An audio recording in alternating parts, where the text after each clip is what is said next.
اور آپ کے آقا و مولا نے ارشاد فرمایا سبعۃ یظلھم اللہ تعالی فی ظلہ یوم لا ظل الا ظلہ امام عادل وشاب نشأ فی عبادۃ اللہ ورجل قلبہ معلق بالمساجد ورجل دعته امرأة ذات منصب وجمال فقال انی اخاف اللہ ورجلان تحابا فی اللہ اجتمع علیہ وتفرقا الیہ ورجل تصدق بصدقۃ فاخفاها حتى لا تعلم شماله ما تنفق يمينه ورجل ذكر الله خاليا ففاضت عيناه او كما قال النبي صلی اللہ علیہ وسلم۔ حضور نے ارشاد فرمایا، طویل حدیث ہے، بخاری اور دیگر کتب حدیث کے دامن میں موجود ہے، کہ جو حضور نے فرمایا 7 اشخاص ایسے ہیں جب کوئی سایہ نہیں ہوگا، کڑکتی دھوپ ہوگی، حشر کا دن اور اس کی سختیوں کا ذکر موجود ہے۔ آج زمین میں قوت جاذبہ ہے، ہر شے کو جذب کر لیتی ہے، حرارت کو بھی اپنے اندر جذب کرتی ہے، لیکن قیامت کے دن اس زمین میں قوت جاذبہ نہیں رہے گی، یہ تانبے کی ہو جائے گی، یہ حرارت اگلے گی۔ آج سورج بہت دور ہے، پھر قریب ترین آ جائے گا، آج اس کا رخ الٹا ہے، پھر سیدھا ہو جائے گا۔ لوگ پسینے میں شرابور ہوں گے اپنے اپنے اعمال کے مطابق، کچھ ٹخنوں تک، کچھ گھٹنوں تک، کچھ کمر تک، کوئی سینے تک، کئیوں کو اس کی لگام دی جائے گی۔ اور ابن رجب حنبلی نے لکھا ہے کہ وہ پسینہ اتنا بدبودار اور متعفن ہوگا کہ اگر اس کا ایک قطرہ اب دنیا پہ ڈال دیا جائے تو اس کے تعفن سے انسان تو انسان رہے، جانوروں کے دماغ بھی پھٹ جائیں، اور اتنا گرم ہوگا کہ اگر اس کا ایک قطرہ اب پہاڑ پہ ڈال دیا جائے تو اس کی حدت سے، گرمی سے پہاڑ پگھل جائے۔ اس پسینے میں لوگ اپنے گناہوں کے مطابق مبتلا ہوں گے، کوئی ٹخنوں تک، کوئی کمر تک، کسی کو لگام دی ہوئی ہوگی، اور وہ بڑا سخت دن ہوگا۔ اسے یوم الفزع الاکبر کہا گیا ہے۔ وہ تھر تھر بدن خوف خدا سے کانپ رہے ہوں گے، لوگوں کے کلیجے دہل رہے ہوں گے، لوگ قبروں سے ننگے اٹھائے جائیں گے، برہنہ قبروں سے اٹھائے جائیں گے۔ ام المومنین سیدہ عائشہ رضی اللہ تعالیٰ عنہ یہ سننے کے بعد حضور سے عرض کرنے لگی کہ کیا حضور ایک دوسرے سے حیا نہیں آئے گی؟ فرمایا عائشہ معاملہ اس سے بھی آگے ہے، مطلب کسی کو ہوش رہے تو حیا آئے گی، ہوش اڑے ہوں گے۔ یومی یجعل الولدان شیبا، ابھی قیامت قائم نہیں ہوگی تو پیدا ہوتے بچے کے بال خوف قیامت سے سفید ہو جائیں گے، اور پھر جب قائم ہوگی تو وہ کتنا سخت دن ہوگا۔ اس سخت دن میں جب کہ کڑکتی دھوپ جسم جھلسا رہی ہوگی، 7 اشخاص ایسے ہوں گے، میرے اور آپ کے آقا و مولا فرماتے ہیں اللہ اسے ان 7 اشخاص کو اپنے عرش کا ٹھنڈا سایہ عطا فرمائے گا۔ وہ سایہ رحمت الہی میں ہوں گے، سایہ عرش الہی میں ہوں گے۔ وہ 7 اشخاص کون سے؟ حدیث بہت طویل ہے، تو تیسرا شخص بیان فرمایا وَرَجُلٌ قَلْبُهُ مُعَلَّقٌ بِالْمَسَاجِدِ، وہ شخص جس کا دل مسجد کے ساتھ لٹکا رہتا ہے۔ یہ خوش نصیب شخص ہے کہ جس کی زندگی مسجد سے وابستہ ہے، مسجد کی تعمیر کرنا، مسجد کی تزئین کرنا، مسجد کی طہارت صفائی کا خیال رکھنا، مسجد کی حاضری کا التزام کرنا، مسجد کی ضروریات فراہم کرنا، اس کی زندگی کا منشا مسجد سے متعلق ہے، اور وہ مسجد سے جڑا ہوا ہے۔ وہ کہیں بھی رہتا ہو اس کا دل مسجد کے ساتھ لگا ہوتا ہے۔ میرے حضور نے ارشاد فرمایا جب قیامت کے دن کوئی سایہ نہیں ہوگا، وہ رحمت الہی کے سائے تلے ہوگا۔ جب لوگ کڑکتی دھوپ میں جھلس رہے ہوں گے، وہ عرش الہی کی ٹھنڈی چھاؤں میں ہوگا۔ خوش نصیب میں وہ لوگ جن کا دل مسجدوں کے ساتھ جڑ جاتا ہے، مسجدوں کے ساتھ جو وابستگی قائم کر لیتے ہیں۔ مسجد نبوی میں ایک حبشیہ خاتون تھی جو مسجد کی صفائی کیا کرتی تھی۔ کسی زمانے میں آپ نے بھی دیکھا ہو کہ جب صبح کو بچے پڑھ کے مسجدوں سے باہر چلے جاتے تھے تو بوڑھی عورتیں آ کے مسجدوں کی صفائی کر دیا کرتی تھیں۔ اب تو وہ کلچر دم توڑ گیا ہے، شاید آپ کے دیہاتوں میں ہو، لیکن پہلے تو شہروں میں بھی ایسا ہوتا تھا، لیکن اب شاید دیہاتوں میں بھی نہ رہا ہو۔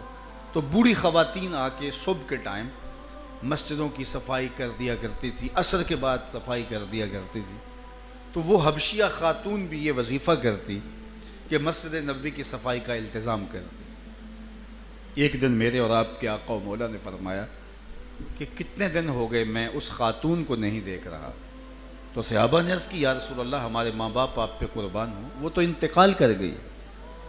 فرمایا تم نے مجھے اس کے جنازے کا نہیں بتایا۔ عرض کی وہ ایک عام سی خاتون تھی اور آپ کے مبارک کندھوں پہ کار نبوت کی اہم ذمہ داریاں ہیں، کبھی وفود سے ملاقات ہو رہی ہے، کبھی جنگوں کے لیے مجاہدین تیار ہو رہے ہیں، کبھی لوگوں کو احکام دین سکھائے جا رہے ہیں، کبھی اللہ کی مخلوق کی ہدایت کے لیے ان کو مسائل شرعیہ سے آگاہ کیا جا رہا ہے۔ تو آپ کی تو فزوں تر ذمہ داریاں ہیں جو آپ کے مبارک کندھوں پہ ہیں، تو ہم نے مناسب نہیں سمجھا کہ ایک عام سی عورت کے جنازے کے لیے آپ کو تکلیف دی جائے، تو ہم نے اس کی تدفین کر دی، جنازہ بھی پڑھا، اس کی تدفین بھی کر دی۔ تو میرے اور آپ کے آقا و مولا نے صحابہ سے مخاطب ہو کے کہا کہ تم نے اس کو عام سمجھا تھا جو اللہ کے گھر کی صفائی کیا کرتی تھی؟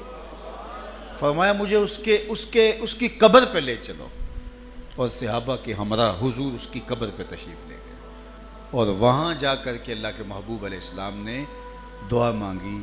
تو جو اللہ کے گھر کی صفائی کرتی ہے وہ عام نہیں ہوتی، اور جو اللہ کے گھر کی تزئین کرے، اللہ کے گھر کی تعمیر کرے، اللہ کے گھر کو آباد کرنے کے لیے منصوبہ بندی کرے، اللہ کے گھر کی ضروریات کو فراہم کرنے کی کوشش میں لگا رہے، مسجد کی حاضری کا التزام کرے، اور اس کا دل مسجد میں لگتا ہو، مسجد میں جمتا ہو، اور مسجد کو دیکھ کر کے اس کی طبع کے اندر خوشی کے آثار ہویدہ ہوتے ہوں، تو وہ کتنا خوش نصیب ہے، اور اللہ کی کتنی رحمتیں اس کے اوپر نازل ہوتی ہوں گی۔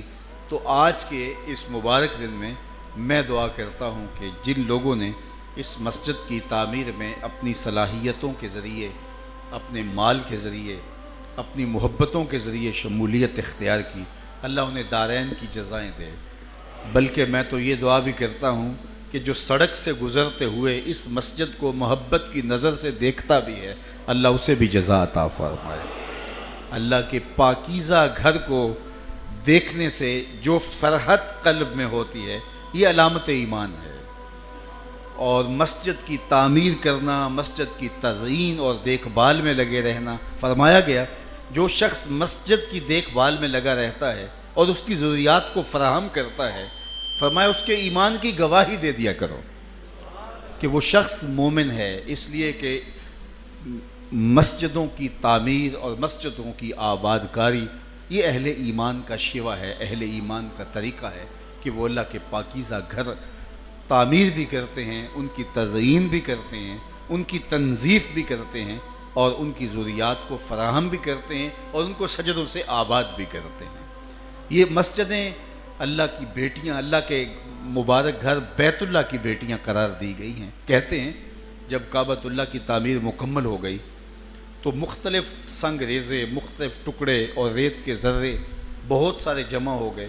تعمیر کے دوران جس طرح کہ آپ بھی کوئی شے تعمیر کرتے ہیں تو بہت ساری چیزیں جو ہیں وہ جو کمی بیشی سے ٹوٹی ہوتی ہیں وہ موجود ہوتی ہیں، تو ایک سنگریزوں کا جو ہے ڈھیر لگ گیا۔ تو حضرت خلیل اللہ نے عرض کی بارگاہ الہی میں کہ مالک اب اس کا کیا کروں، سمندر میں بہا دوں یا اس کو پہاڑوں میں دفن کر دوں، کیا کروں اس کا؟ تو کہا تم اس کو جمع کرو، پھر دیکھیے ہم اس کے ساتھ کیا کرتے ہیں۔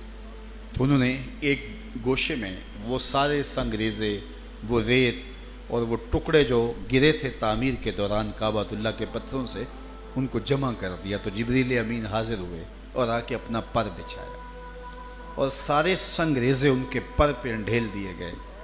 تو پھر وہ اڑے اور افق کے برابر ہوئے اور اپنے پروں کو جھٹکا دیا، تو پوری روئے زمین پہ وہ سنگریزے اور وہ ریت کے ذرے مختلف جگہوں پہ گر گئے۔ کہتے جہاں جہاں کوئی سنگریزہ گرا وہاں وہاں مسجد بنے گی۔ تو شاید کوئی خوبصورت سنگریزہ یہاں بھی گرا، اور آج ایک خوبصورت مسجد کی صورت کے اندر آج ہم اس مرکز کو دیکھ رہے ہیں۔ تو یہ تعمیر مسجد جب ہوتی ہے، اچھا یہ معنوی اعتبار سے تو ہر مسجد خوبصورت ہوتی ہے، یہ بات ذہن میں رکھیے. کچی اینٹوں کی مسجد بھی بنی ہو تو وہ بھی خوبصورت ہوتی ہے.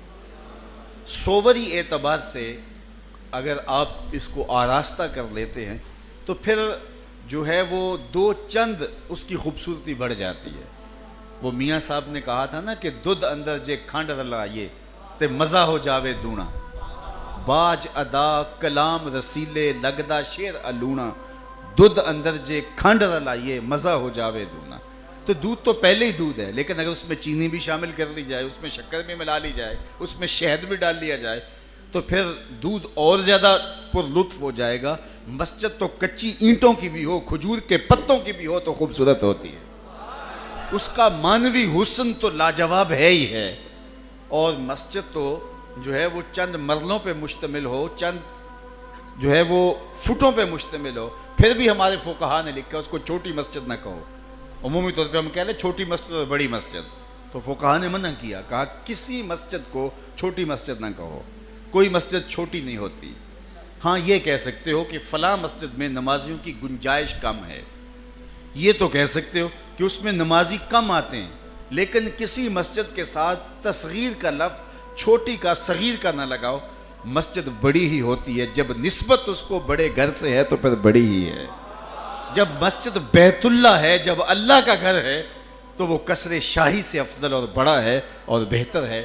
اور اس کی تعظیم کو بیان کرتے ہوئے اعلیٰ حضرت امام محبت امام الشاہ احمد رضا خان فاضل بریلوی علیہ رحمہ فرماتے ہیں کہ مسجد میں آپ جب چلتے ہیں تو آپ کا قدم اتنے زور سے مسجد میں نہ پڑے کہ دھمک پیدا ہو. یہ مسجد کے آداب کے منافی ہے. بلا ضرورت شرعی مسجد کی چھت پہ آپ نہیں چڑھیں گے، یہ مسجد کی تکریم ہے، یہ مسجد کی عزت ہے. اسی لیے آپ کو لہسن اور پیاز کھا کے مسجد میں آنے سے روکا گیا ہے. یہ تکریم دی گئی اس مسجد کو، یہ عزت دی گئی اس مسجد کو. اعلیٰ حضرت علیہ رحمہ جب وہ چراغ روشن کرتے تھے مسجد کے اندر، وہ کسی زمانے میں سرسوں کے تیل کے دیے جلائے جاتے تھے، تو مسجد میں وہ دیے ہوتے تو اس چراغ کو روشن کرنے کے لیے مسجد سے باہر لے جاتے، پھر اس کو جلاتے اور پھر دوبارہ مسجد میں لا کے رکھتے. تو کسی نے کہا حضرت مسجد کے اندر ہی نے روشن کر لیجئے. فرمایا یہ جو دیا سلائی ہوتی ہے اس کے اندر گندک کی آمیزش ہے، اور جب اس کو جلاتے ہیں تو ہلکی سی بو نکلتی ہے، اس لیے میں گوارا نہیں کرتا کہ اللہ کے پاکیزہ گھر کے اندر گندک کی بدبو بھی پھیلے. تو یہ مسجد کے ادب کا تقاضا ہے کہ یہاں خوشبوئیں ہوں، یہاں ماحول معطر ہو، یہاں سرشاریوں کا عالم ہو، یہاں ایک دوسرے کے ساتھ رویوں کی خوبصورتی ہو. یہ ایک مرکز ہے علاقے کا، جس مرکز کے اندر مسلم معاشرت، مسلم سوسائٹی جو ہے وہ آپس میں جڑتی ہے اور ایک دوسرے کے قریب ہوتی ہے. یہ نظم کسی دین کے پاس نہیں ہے جو اسلام کے پاس ہے. محلے کی سطح پر 5 وقتی نماز ہے اور ہم ایک دن میں 5 مرتبہ جڑتے ہیں، اکٹھے ہوتے ہیں، ایک دوسرے کے حالات سے آگہی ہوتی ہے. پھر علاقے کی سطح پر جمعۃ المبارک کا اجتماع ہے، یہ 8 دن کے بعد کا ایک اجتماع ہے. پھر سالانہ جو ہے وہ عیدین کے 2 اجتماع ہیں شہر کی سطح پر، اور پھر عالمی سطح پر حج کا اجتماع ہے. تو محلے سے لے کر گلی سے لے کر حج کے اجتماع تک یہ ہمارا ایک نظم ہے جس سے پوری امت مسلمہ ایک وحدت کی لڑی کے اندر پرو دی جاتی ہے. تو یہ مسجدیں آماج گاہیں ہیں امن کی، یہ مسجدیں خیر کے مراکز ہیں، یہ مسجدیں خیر الاماکن بہترین جگہیں ہیں. ان مسجدوں کو 5 نمازوں کے علاوہ بھی دیگر مدات کے اندر جو ہے ان کو بھرپور استعمال کرنا چاہیے. درس و تدریس کے سلسلے ہوں، اتنی بڑی عمارت بنا کر کے اس کو صرف 5 وقت کی نماز کے لیے ہی وقف نہیں رہنا چاہیے، کیونکہ وہ تو ٹوٹل 2 گھنٹے لگتے ہیں پورے 24 گھنٹوں کے اندر. تو 24 گھنٹوں کے اندر اتنی بڑی عمارت صرف 2 گھنٹے استعمال ہو اور باقی 22 گھنٹے اس کا کوئی مصرف نہ ہو تو یہ درست نہیں ہے. تو اس کے اندر آپ تدریس کے لیے شعبہ جات کو قائم کر سکتے ہیں، محلے کے بہت سارے امور جو ہیں وہ مسجد میں نپٹا سکتے ہیں. مجالس علمیہ کا قیام مسجد کے اندر ہو اور اس کے اندر ترجمۃ القرآن کی کلاس کا باقاعدہ اہتمام کیا جائے.